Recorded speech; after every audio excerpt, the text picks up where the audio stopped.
আল্লাহ, hello viewers, আশা করি আপনারা সবাই ভালো থাকেন, সুস্থ থাকেন, এই কামনায় শুরু করছি। তো আজকে আমি একটি গুরুত্বপূর্ণ বিষয় নিয়ে আপনাদের সামনে হাজির হয়েছি। সেটি হলো জমি কেনার আগে যাচাই করুন। অর্থাৎ আমরা অনেকে আমাদের কষ্টের টাকায় জমি কিনি। তো জমি কেনার সময় কিছু বিষয় আছে যেগুলো যাচাই বাছাই করে জমি কেনা উচিত। না হলে পরে সেই জমিটা কেনার পরে ভেজালে পড়তে হয়, হ্যাঁ, কেস মামলায় যেতে হয়, টাকা পয়সা অনেক ক্ষয়ক্ষতি হয়, হ্যাঁ, দেখা যায় জমি যে টাকায় কিনছি ওরকম আরও টাকা পরে নষ্ট হয় অফিস আদালতে গিয়ে, হ্যাঁ। তো এটা যেন না হয়, বাঁচতে হলে 8টা বিষয় আপনার গুরুত্বপূর্ণ সহকারে যাচাই বাছাই করে তারপর জমিটা কিনতে হবে।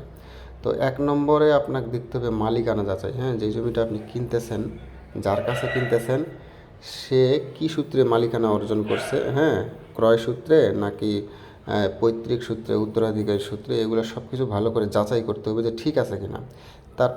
তারপর তার যত কাগজপত্র আছে, হ্যাঁ, এই কাগজপত্রগুলো তাকে বলতে হবে কী কী কাগজপত্র আছে, কাগজপত্রগুলোর কপি আমাকে দেন।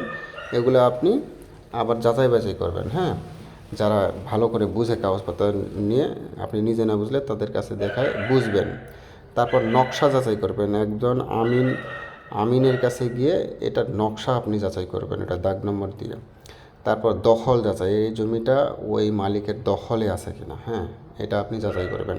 তারপর মামলা যাচাই, এই জমির উপরে কোনো মামলা আছে কিনা, হ্যাঁ, মামলা মোকদ্দমা আছে কিনা, এটা আপনার যাচাই করতে হবে। তারপর খাজনা যাচাই, অর্থাৎ সে ঠিকঠাক মতন খাজনা দেয় কিনা, হ্যাঁ, খাজনা দিলে জমি যদি খাজনা চলে ঠিক মতন, তাহলে বুঝতে হবে জমিটা যে 90% জমিটা ঠিক আছে। তারপর বন্ধকি যাচাই, হ্যাঁ, কারো কাছে বন্ধক দেওয়া আছে কিনা ওইটার উপর, কারো কাছে টাকা পয়সা নিচে নিয়ে বন্ধক নিছে কিনা, অথবা ব্যাংকে ঋণ নিয়ে বন্ধক আছে কিনা। তারপর পূর্বের রেকর্ড যাচাই, অর্থাৎ এই জমিটার পূর্বের যে রেকর্ডগুলা সেগুলা মানে চেইন ঠিক আছে কিনা, সিএস থেকে এসে, এসে থেকে আর এস, এভাবে আস্তে আস্তে চেইনটা ঠিক আছে কিনা, হ্যাঁ, এগুলো আপনাকে যাচাই করে তারপর জমিটা নিতে হবে। যদি চেইন ঠিক থাকে তাহলে বুঝতে হবে জমিটা 100% ঠিক আছে, তবেই আপনি জমিটা নিশ্চিন্তে কিনতে পারবেন। তো আমি চেষ্টা করেছি আপনাদেরকে ভালোভাবে বুঝিয়ে বলার, আশা করি আপনারা বুঝেছেন। এভাবে সিরিয়ালি আমি জিনিসগুলা এই জন্য এন্ট্রি করে আপনাদেরকে জানালাম। তো আশা করি ভালো লেগেছে। ভালো লেগে থাকলে অবশ্যই লাইক করবেন, এবং এরকম গুরুত্বপূর্ণ ভিডিও পেতে হলে আমার চ্যানেলটি সাবস্ক্রাইব করে পাশেই থাকুন, এবং যিনারা এফবি থেকে দেখতেছেন আশা করি ফলো দিয়ে রাখবেন। আসসালামু আলাইকুম ওয়া রাহমাতুল্লাহ।